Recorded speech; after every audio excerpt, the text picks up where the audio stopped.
Welcome, board game and tabletop RPG soloists. This is J. Allen Riker coming at you again with a video no one requested, but which I want to share with you guys, because what I see when I watch RPG channels is a lot of talking about how nice the physical items are, but I get PDFs and I read them and I decide if I want to play them before I print them out, and then I print them out in the way that I want. And it sounds a little bit crazy, but I think that this is actually really useful for from the solo perspective, and we will get into that. But first, for people who just want to see my binding method, I'm going to show you that off the bat so you don't have to wait through all of my waffling and then hang around. I've got a whole stack of other books that I am binding. Hey folks, Jeff back again. I realized that if you try to print and bind your PDFs without having a print setting set up for it, that it's going to provide some disappointing results. So let's go ahead and take a look at that. You see that I have Weird Frontiers role-playing game here, Dungeon Crawl Classics Weird West. It's currently, at the time of this recording, on sale from the bundle of holding, I believe, for like $5 or $6 for a 900-page book, as you can see. So it seems like a pretty good value. And I just wanted to, so if you go ahead and you print this just normally, and you're printing on both sides of the paper and all that, it's going to be cramped on the binding side. Now you might think, oh, well, I'll just increase the left margin. But you know, as the page flips back and forth, so on the front side of the page, if you're binding on the left, then it needs an extra large left margin. But on the back side of a page, it needs an extra large right margin. And then that alternate, you know, that as the pages go, that flips back and forth. So what you actually need to do is you're going to need to add a profile for this. You see it's got default settings, but when I'm printing something out that I'm going to bind using my method, I go to hole punched. That is one that I made. So you're going to have to change the settings and then save this as a setting if you don't want to have to go through this every time.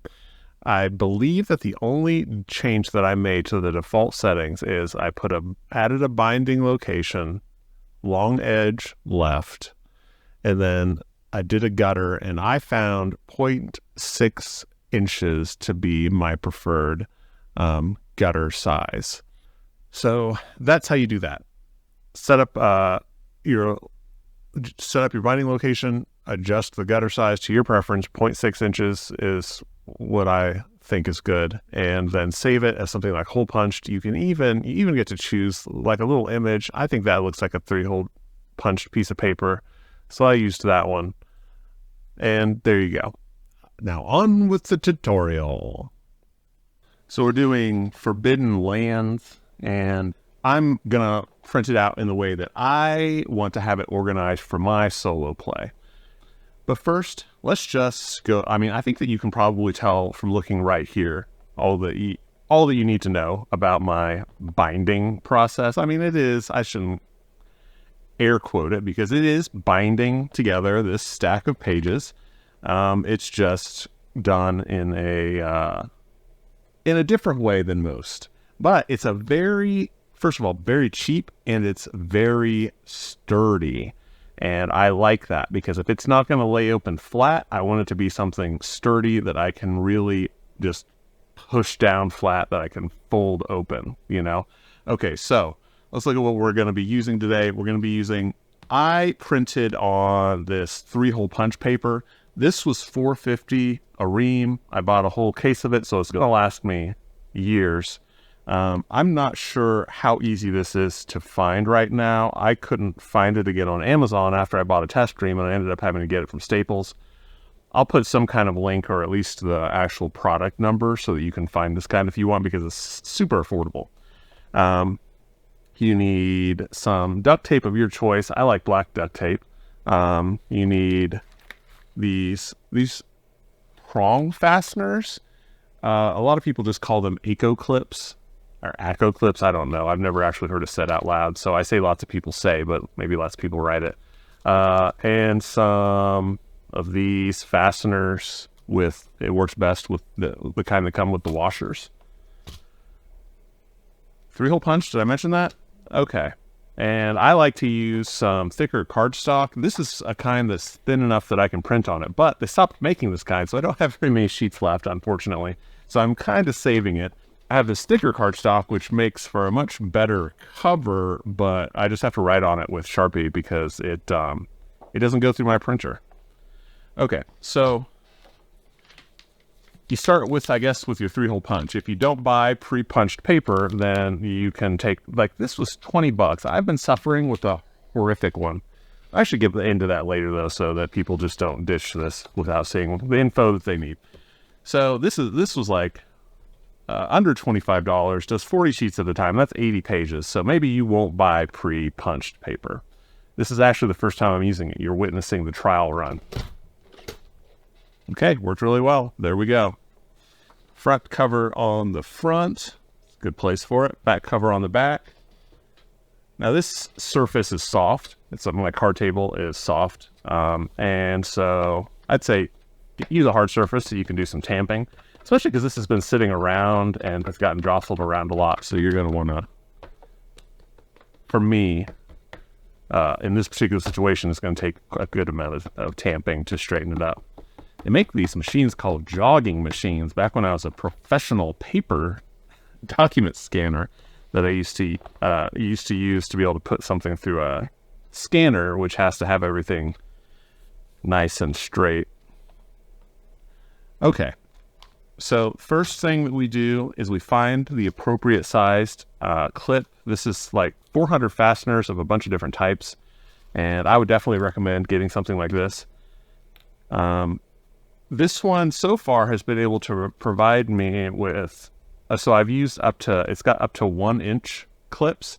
And so far that's kind of been the upper limit of what I've wanted to do with this. A lot of times I want to split things out if they're going to be bigger than that. So just going to put that through the middle one because you see these Aco clips only have 2 sides. They only have 2 prongs. So you got to have something in the middle or else it flexes when you're folding it. And I think that is probably the one way that you could actually break that Aco clip. Okay, so then we take it, we fold it down.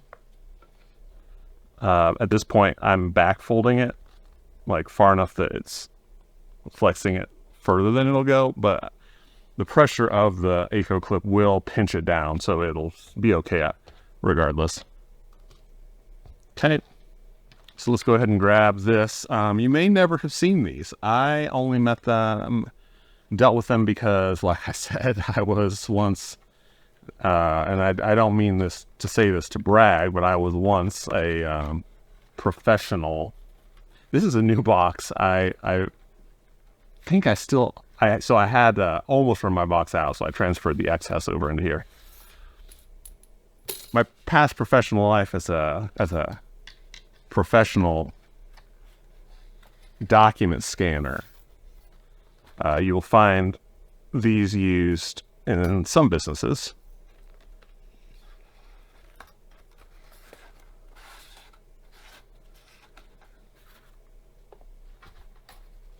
Okay, so this has a little concavity right there. You want the concave side facing in towards the document, and you just fold those.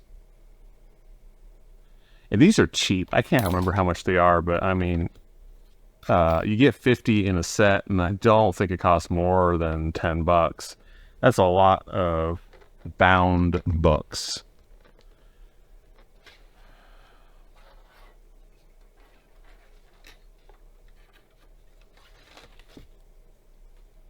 Just realizing I clipped my nails yesterday, and I could have used a little bit of fingernail left to do this with, probably. We got a different camera setup today. It's really distorted looking. I hope it's not too off-putting because it's easier than my other one. Okay, so then you fold it and you slide that on there. It's got a little slide. You gotta make sure you don't catch that part in the middle, but you can see how I've got it lined up so that it's pushing down on that central clip. Okay, so you're trying to make sure that you push that all the way down before you fold it so that it's got a good grip on, it's got all the paper compressed, as much as possible. So, I mean, there's the binding, right? But let's make it look nice on the shelf with our duct tape.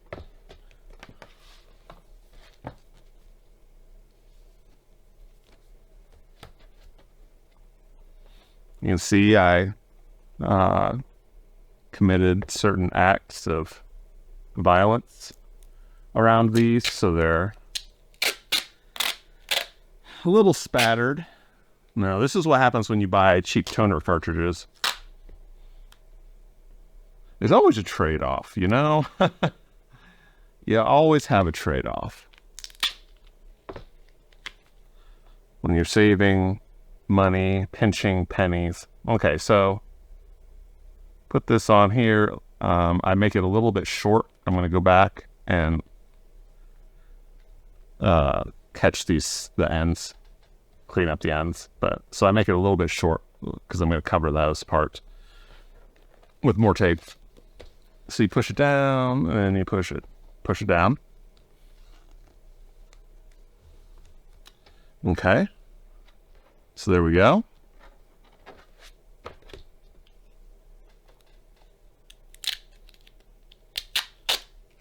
Then you make one, you got to estimate kind of from the thickness of the book that you just printed.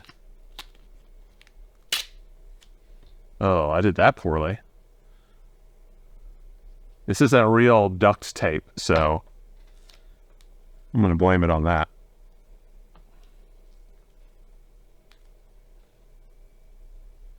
Just line it up close to the edge.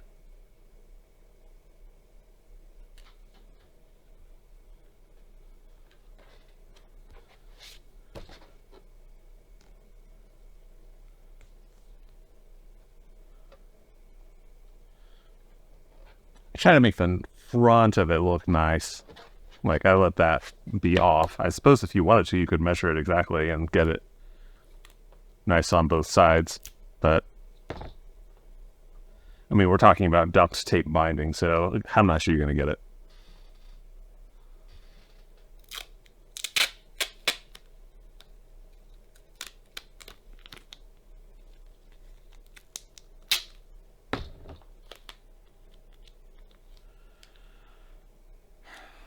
Okay, do the same up here.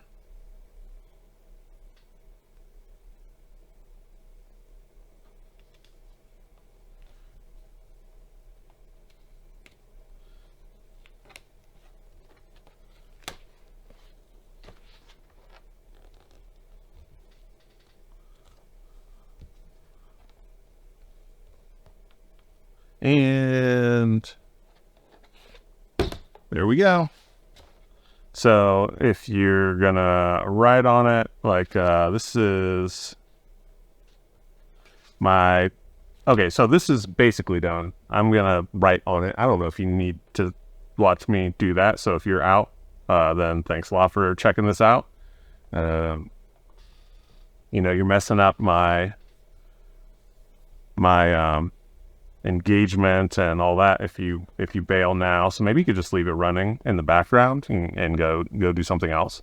Maybe go print off a PDF of a RPG. But regardless, that's how you do it.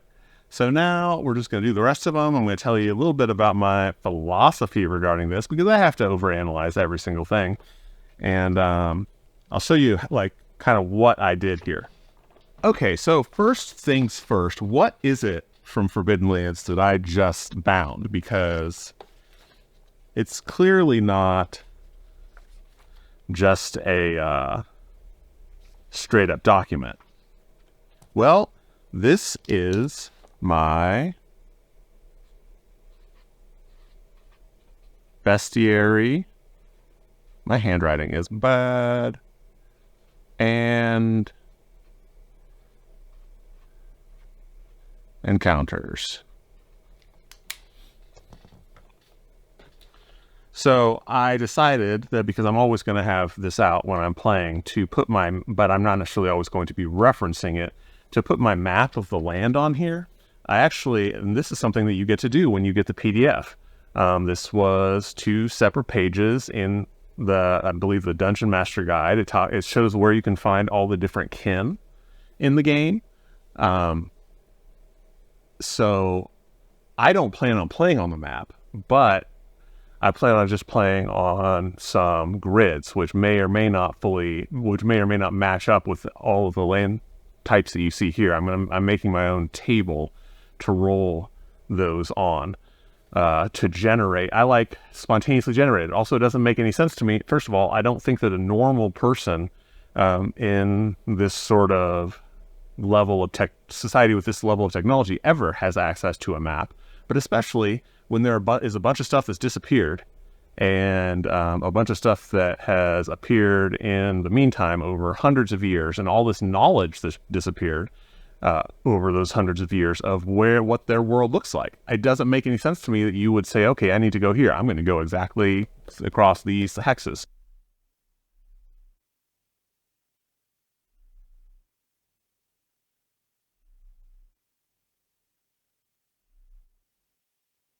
So I'm doing it in an explorative way where I will roll for what the next hex is, and I think I've got my concept of the balance of it where you have a slightly over 50% chance of staying in the same type, and also there are some types that you can't just roll straight into, like you can't roll into impassable mountains. You have to roll that from a mountain. Anyway, I don't need to go into that right now. This is why these videos stretch on for so long. But this was on 2 separate pages, so I printed it out with the printing 2 pages on the same page from within the print settings. And there we go. Perfect for my use. So this is my bestiary and encounters. The first thing I did was I went through the DM guide and I copied, and these look terrible. That's because they're printed from photos that I took screenshots. So they're very light. But all of the normal creatures, all the things that aren't monstrous, all of the kin. So your typical Islander, your typical Elderlander, your typical Asleen, your typical Silent Guard, then half-elves, frailer, typical Maiden Druid, elves, your still elf, your unruly elf. Yeah, so you get the idea. So, and you see all of those right here. So when I just want to fight, because I find in my games, I spend a good amount of time often, if I'm really role-playing it out, fighting with other of the playable species. And I think in this game, one of the things I like about Forbidden Lands is these species don't necessarily get along. Like, they can kind of stick to their own places because they, like, you've got the goblins here living in the forest protecting the halflings cornered over on this part of the continent, and they don't necessarily want anyone else coming over there. I like how it's not just this idea of one big, happy, multi-species family in this, where everybody just gets along perfectly well, and then you go out and fight monsters. Instead, you've got politics, you've got the different types of people with their different religions that all hate each other, living in way too close a proximity. So I am like, why is there not just a table of these? So I made my own, because I'm printing my own book. And then here's the information about the kin if I feel like I need to get in a little bit more. I don't like a lot of lore, so but I do like to have access to the politics. So if I play long enough, maybe I'll absorb it. I remember the Asleen are horseback riders. I believe they came from the west or something, and there wasn't even supposed to be anybody over there. They showed up after humans were supposedly left in, or brought in, which I think is supposed to be unreliable. I haven't read any of the lore beyond the DM guide and the player's handbook, so you don't have to correct me. I will eventually probably read some of it, but I've heard that in some ways that by clearing it up, they kind of took away some of the fun. So these are the ones, these are the kin, these are the playable. Well, they're not all playable, but they're the reasonable species, I guess, with higher faculties and everything. Okay, so then I've got encounters. I decided to get the best. I bought the bestiary PDF, which was painful because the bestiary only cost $27, and I spent $20 from Amazon, and I spent $20 on the PDF. But anyway, that lets me merge it with the bestiary from the GM guide. So I've got all those. Now, was this the right place to bind this that I showed you? No, this probably wasn't, but it's all right. I can move it if it really bothers me because I bound it myself. So here is the bestiary book, which has the encounters, random encounters. So you roll depending on the land type, and you get an encounter, and the encounter references the monsters in the bestiary. Okay, and that's awesome.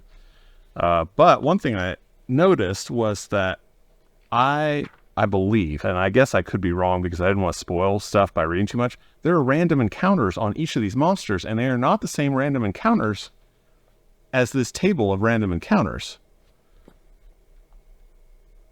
So you've got a table of random encounters to play the ones from the core book. You've got a table of random encounters to play these encounters, but you don't have something to play these random encounters that are included in the profiles of every monster themselves, which is great. I mean, it really lends this to solo play by having an event and a random encounter on all these. So I made my own table with all the random encounters and the type of lands they can occur on, because if you look, this Mire Drake has this random encounter, the Oracle in the Marsh, it happens in the Choir or the Marshlands, or this random encounter, a Strange Bird, which happens in the Lake or the Quagmire. So I made my own table based on those. So now I've got 3 tables of random encounters. I mean, I can play this game for a very long time, and I've got everything organized how I like. That's the key. That's what I'm blathering on about for so darn long. Okay, let's bind some more stuff. So here's a simple binding method. It's a staple. So these printed poorly because I had to shake my toner, but I didn't care because the thing is that if I explore these, so this is the sort of thing where it's good for I feel like it's not just good for the solo player. This is for anybody. Like, I don't need to have the adventures clogging up the back of the book if I'm only going to play through them once. So as a soloist, I don't even know if I'm going to want to play these. I do think it's cool that they essentially give you a point crawl map so that you can follow along and not have everything be revealed at once. I believe you can read the beginning and then you can go to each entry. And then I'll try it. I'll see if it's good. But if it is good, I'm quite possibly not going to revisit it. The game has a ton of these sorts of adventures, and I'll probably move on to them when I'm not just doing my own randomly generated stuff. So I bound it with a staple. Better than having it permanently lodged in a hardcover book, like always there when you're trying to quickly find a table, in my opinion. Let's see what else we have. Okay, so we have here the player's handbook combined with the parts of the Game Master handbook, and I will scribble out the parts in that off the table contents that aren't included, but like the stuff that I would need to roll on, or the stuff that I might need to go back and reference. A lot of that I found that I didn't actually permanently need reference to. So I put it in the stuff that I would need permanent reference to into this the back of the player's handbook, because as a solo player, you are both the player and the game master, right? So why not have that stuff easily accessible? But what I don't need in the player's handbook is I don't need the constant access to all the classes and the kin. And I don't need constant access to all the spells because I rarely play spellcasters. So I didn't include them here. I printed those out, yes, but I will have a separate book for specifically referencing, like if I'm making a character, then I can turn to this and I can find out about the classes and the kin. And I can, or when I'm leveling, I can do that. And if I want to do a magic user, I'll put it in this. And then the last one is a bunch of solo rules. So not three sets of solo rules, but solo rules or random stuff to use solo tools for 3 sources. The first one is the expanded solo rules that you can get. It's in beta version, but you can get it on DriveThruRPG right now, and it's been in beta version for a long time, so I wouldn't wait. So I just got it. Then I have the solo rules from the bestiary, the Game Master tools right here, because the bestiary is where you get the solo rules with this book, if I'm remembering correctly and not getting it confused with Dragonbane. And then some extra tables from the Game Master Guide, because I remember watching Daniel on Dungeon Dive lament that he wishes that there were some good tables in the Dungeon Master Guide, and he wishes that they were included in the solo book. Well, I don't have the hardcover Dungeon Master Guide, so that's not an issue for me. Okay, so that's the rest of what I'm binding here. I guess we can just talk about what I'm excited about. So with Forbidden Lands, what I'm excited about is the fact that it is a big game, but also, and is overland, but at the same time, it has a lot of stuff for procedural generation. I'm really wanting, I've done a lot of solo RPG adjacent type games. So I'm kind of wanting to jump into something that's overland, and I like the way that it's so a quarter of a day and you roll on all your tables and it helps you make a nice gameplay loop.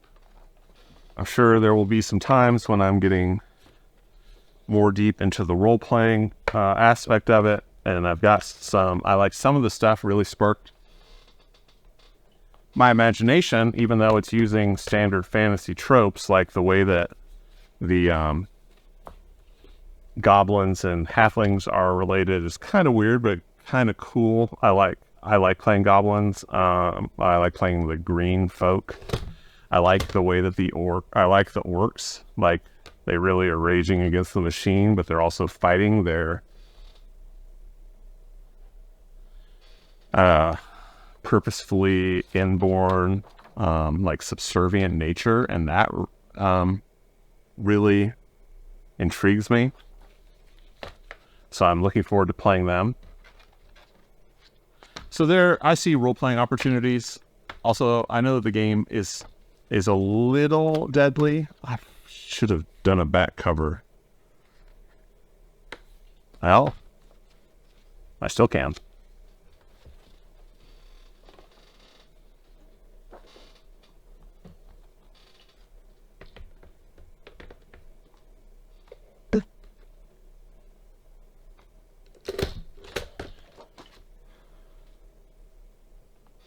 I know the game can be a bit deadly, so I'm interested in trying out continuing the story through role-playing. I have an idea of starting out with, trying to play a couple of goblins that maybe you're traveling with maybe one goblin and one halfling. This halfling is dissatisfied with how, in the book, it talks about how the halflings have a lot of shame for which they turn to substances for being kind of weak, I guess. And so some of them are adventurous and they kind of don't like their own people. So that's a really interesting dynamic. I'm interested in the dynamic of how, because the goblins are so good at being sneaky and as a people have such a reputation for being sneaky, that they get hired like by orcs as scouts. And I think an all green people game would be really fun. Like I said, I love the rage of the orcs who get looked down on and were used so horrifically and then cast aside.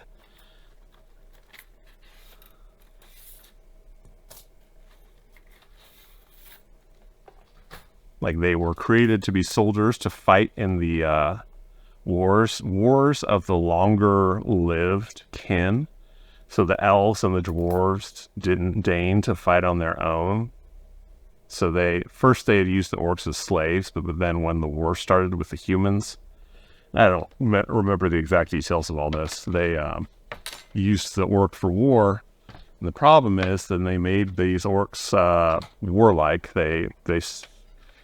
So they have this internal conflict between violence and subservience. So I like all that stuff. So that I'm not saying I'm not going to be role playing. So I'm pushing that down real hard.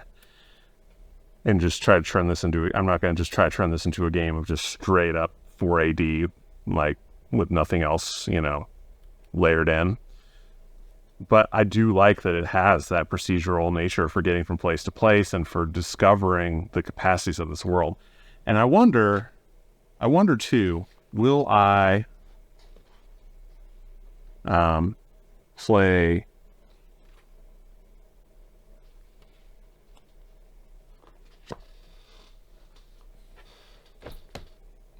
I forgot to label this with the actual game. Oh, you know what? I also forgot one other thing that you can do. So one problem with binding all your books like this is that you either have to group them well or you have to check every one of them as you're going through, or you can get a label printer so that you can put something on a spine. Because that's the problem. They all end up, with the same spine. But get yourself a label printer, which does not have batteries in it. And it doesn't matter because the tape is old enough, it's not sticking very well. So, but I'm going to use that at some point. Anyway, just a little extra tip for you there. Okay, so this is just the rules.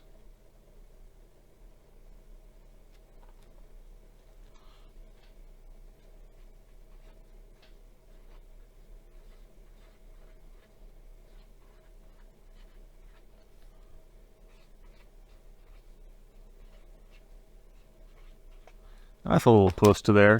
That's going to look weird when I put the binding on, but that's okay. Because it's just me. It's just for me.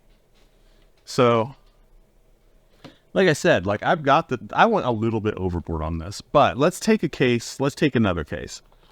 Let's take the case of this Weird West Dungeon Crawl Classics game, Weird Frontiers. I'm pretty pumped about that game, but it is 900 pages. That is a lot to have in one book. That's just a huge book. And having everything in one book, it's awesome. Like, I want to buy things like that. Looking at the newest Dungeons and Dragons, where it's like $170 or something to get the 3 books. Like, if you want to have the player's guide, the DM's guide, and the monsters to play the game, you have to buy 3 hardcover books and drop that level of cash. That's nuts. Yeah, I like to have it all in one PDF, but then practically speaking, like, I like to have the monster thing open to the monster I'm facing And I still like to be able to reference the rules. And I know if you play something for long enough, that's not that much of an issue. You know, I played games for long enough and had the rules memorized well enough way back when. That wouldn't have been an issue. But now we have so many games available to us. Well, there were quite a few games back then. Maybe not as many as now, but there were quite a few games. But I didn't have the money for them, so now I have the money for the one. And I got to know it really well. But now that I have so many options that I can just flip between,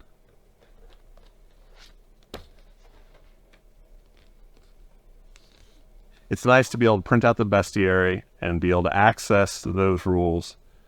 If there are a bunch of tables, you can just print all the tables separately, like that Dungeon Crawl Classics Weird West game. It has bookmarks to all of them in the PDF, but you also can just print them out into their own tables only booklet. So Forbidden Land core rules here. Player's Handbook.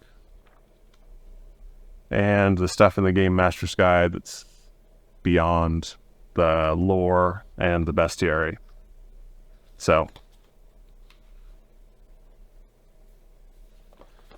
now I know that people like to have something nice on their shelves, and I own a bunch of board games, and I like them looking nice and sitting there on the shelf looking nice. I also, however, have taken up all my shelf space in board games. So for me, I'm taking a pretty and the thing about board games is I am a collector at heart. I always have been a collector. It started with comic books. It's gone through a number of things, video games. And as everything started to get digitized, I started replacing most of my physical collections with digital collections, which is good because I don't have a huge living space. I used to move constantly, so I would lug my comic book collection around. But I dread the thought of moving with these board games. So the thing is that for me, the only way to play board games is physically. I don't really play too much of the digital board games unless I'm like sitting around bored someplace. Oh, great. What am I even doing? I'm talking and not thinking.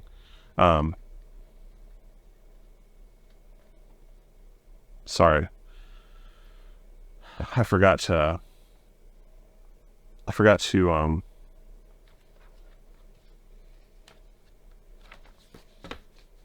make cover for this. And I do like, I play board games because I like the tactile nature. I like having something I'm doing away from the computer.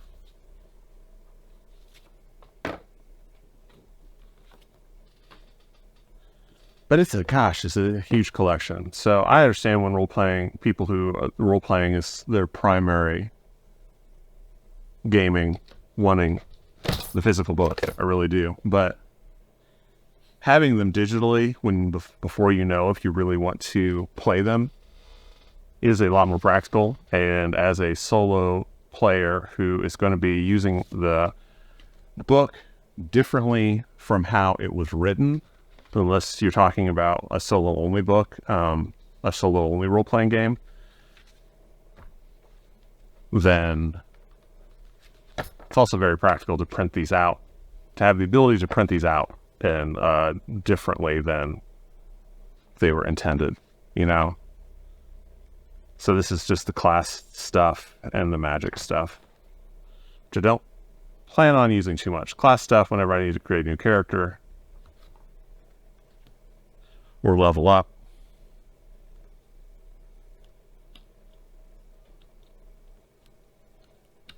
But it's not like when you're leveling up, that's not something that you suddenly, in the middle of the session, need to search up a rule for. So, plus, up until recently, now it might just be that I'm paying attention to more RPG, like YouTube, and YouTubers talk about the newest stuff, and so I'm getting interested in newer stuff. So I'm seeing these where the PDFs cost $30. But like, especially if you go for bundles or older games, you get a real value out of getting the PDFs, especially if you're not sure yet if you're going to want to, if you're going to want to play it. Drive-Thru RPG, even with all the games I have, Drive-Thru RPG is having a Halloween sale, and I got a Black Oath game that I hadn't really paid attention to before that was on a 40% sale, so it only cost a few bucks. And a couple other interesting looking horror games. And geez, oh Pete's, I always spent like $10 on them. So you can't beat that. And then if it turns out that I want to play them, I'll print them off. And at that point, they start taking up shelf space. But not before. It's nice to have that monetary savings because I don't have the most money right now to be buying new games. I want to have stuff to put on the channel. I'm hoping that the channel will at some point kind of allow me to buy some games. If you would like to join I currently have a Coffee account. You can sign up and get exclusive board game previews, or you can just leave a one-time tip if you felt like it, and that definitely will all go towards stuff for the channel.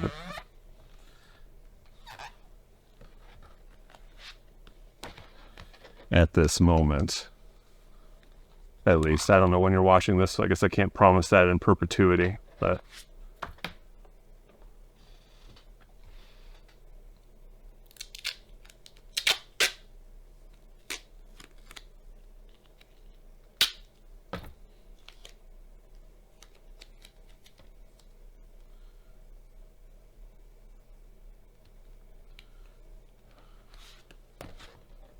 just because when I've got millions of subscribers and my own line of energy drinks, I can't be spending, there's not even a way to spend hundreds of thousands of dollars on this stuff. I guess at that point I can say, hey, help me buy a mansion, store all my RPGs in, but that's down the road. It's where things are headed, but it's not where they're at yet.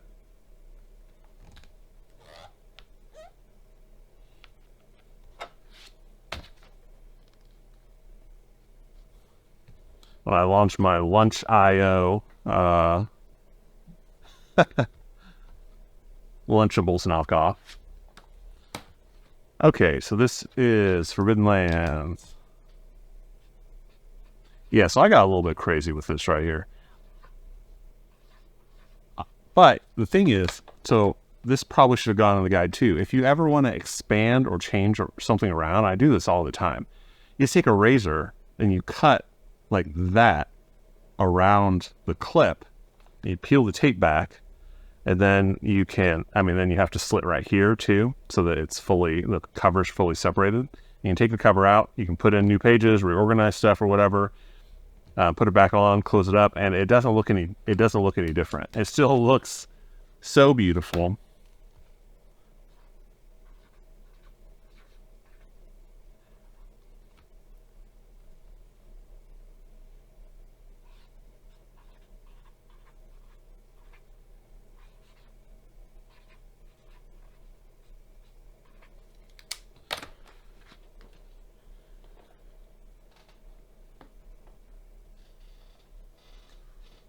And most important, the solo rules.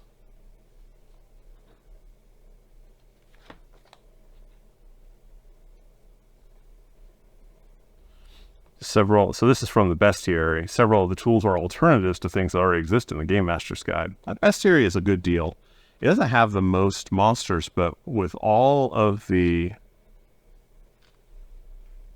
So it's got books, ballads, and grimoires. I really like that. I'm hoping that those come up in the treasure. It's got some extra rules, I don't know. But it's got the extra rules for strongholds. It's got... and it's got the solo rules, and then the solo rules, the person who made them had a limited page count, and so he made this separate one, and it's more expanded. It's supposed to be that the other solo rules are still necessary.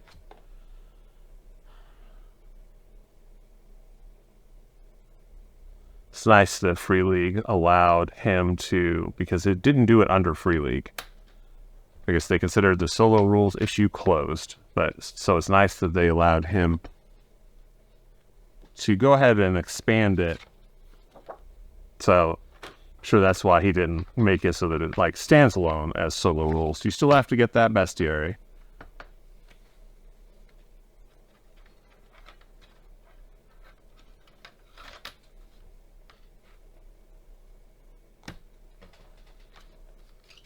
This is so easy, and yet I'm making it look so difficult, aren't I? But I have a real knack for that.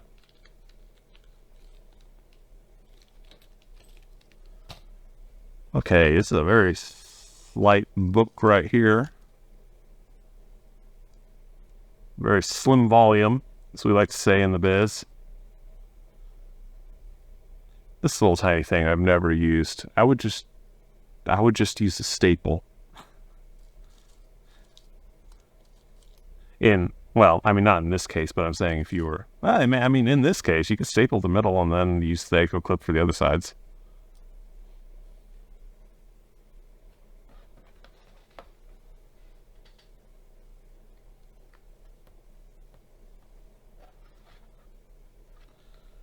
Yeah, so, I mean, people like to... There are lots of people who play with their PDFs from tablets, and I have a Kindle Fire, and I would not want to use that and try to search stuff on it. It doesn't even flip pages that fast. Maybe people have nicer tablets that work faster, but I can see using a PDF maybe from when I'm doing a solo RPG thing to reference something from my desk where I have access to the keyboard. Personally, I don't want to use a tablet. And I just don't like referencing. I like to read the rules on a tablet. But when I have something for reference, I like to be able to flip the pages. That's just a little thing of mine. I'm not saying it's right.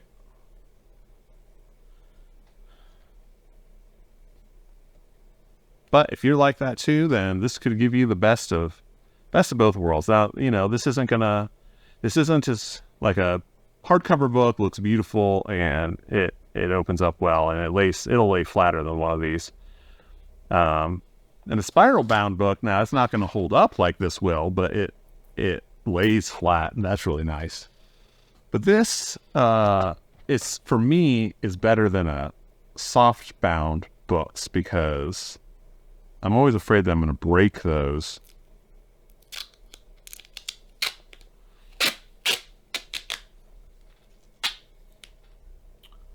So this is kind of somewhere in between. You're not going to break it,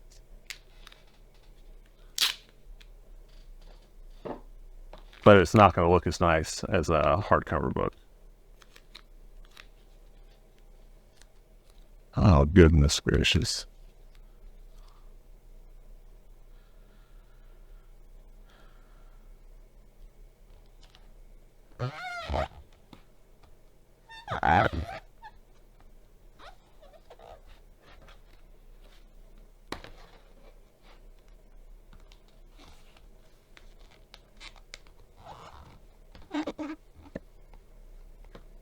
I actually gave away my 4 Against Darkness core rules. I gave it to my brother because I'd first gotten it as a paper book, but then when I started diving into the expansions, I got them as PDFs and printed them. And so just to have the consistency, I bought it again as a PDF. Oh, that's Kind of silly, I guess.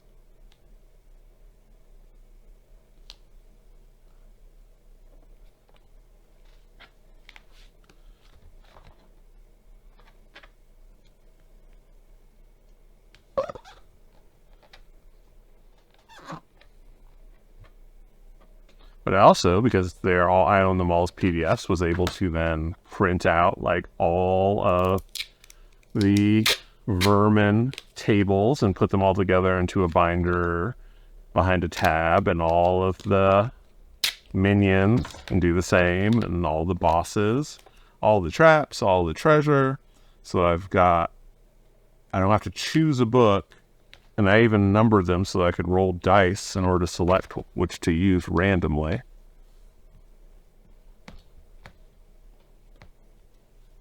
Okay.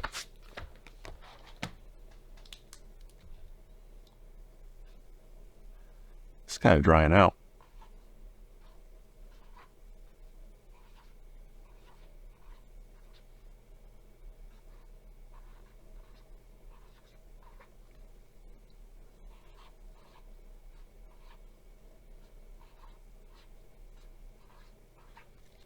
But yeah, I really do think that this is something to weigh.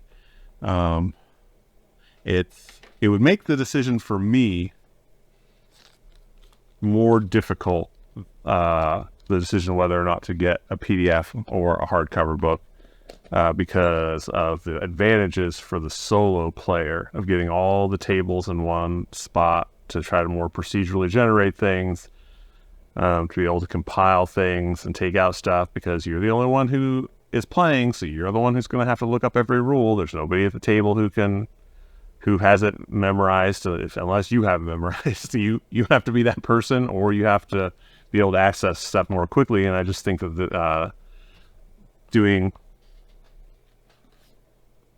this gives you very quick access to what you're looking for. So, but I might have been a little overboard because I've got duplicates of things in some of these, but that's okay. That's the case of when you aren't sure about how the game is going to play before you print it. Like if it was just an OSR game, I feel like maybe I would know a little bit better exactly how I wanted everything laid out. Okay, well, that is it for me. So I hope you've enjoyed this little demonstration, and maybe this has you really looking forward to me starting on Forbidden Lands. I don't know when I'm going to do that. It's up there in the line of games that I want to get tried out. It's higher on the list, so maybe it'll be the next game. Maybe it'll be the 5th. But that is it from me for today. Have a great rest of your day, and keep playing solo.